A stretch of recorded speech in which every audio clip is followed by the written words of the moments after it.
वज़ीर-ए-आज़म शहबाज शरीफ ने कहा है कि पहाड़ों को मौसमियाती तब्दीली का सामना है। पहाड़ों के तहफ़्फ़ुज़ के लिए नौजवान किरदार अदा करें।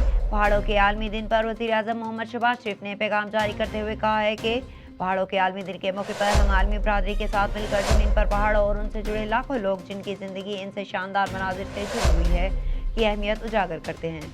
उन्होंने कहा है कि अल्लाह ताला ने हमारे प्यारे मुल्क को दर्जनों बर्फपोश और सरसब्ज ऊंची चोटियों से नवाजा है।